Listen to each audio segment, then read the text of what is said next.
Hi everyone. So I'm Colleen McCallum. In 2017, I was diagnosed with stage 4 appendix cancer.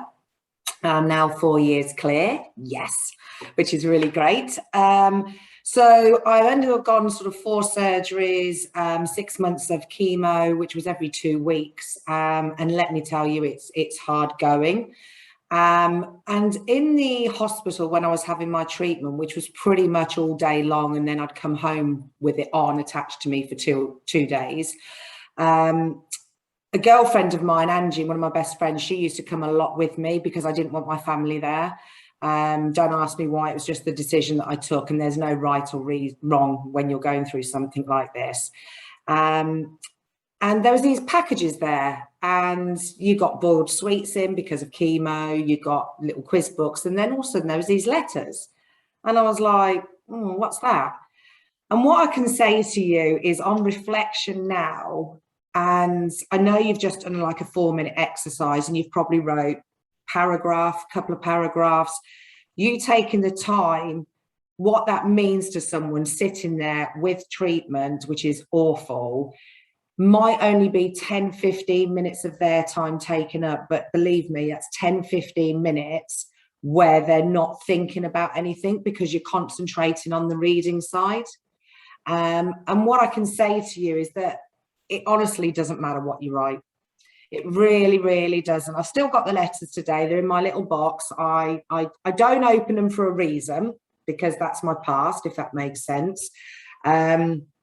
I do write letters myself, and I have not been as frequent as I should be. So I'm making that promise here tonight that I will be more frequent.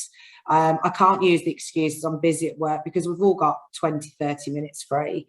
But it was more the gratefulness of somebody's gone out of their way to write this letter and they don't even know me. And like Alison said, there's do's and don'ts.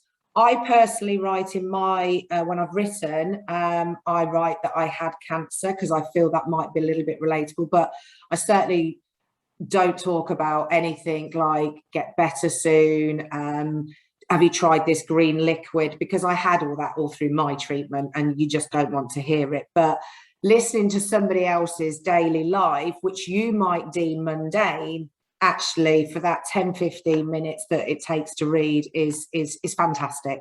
So I would really encourage you to take the time to do it, because it does mean a lot to a lot of people.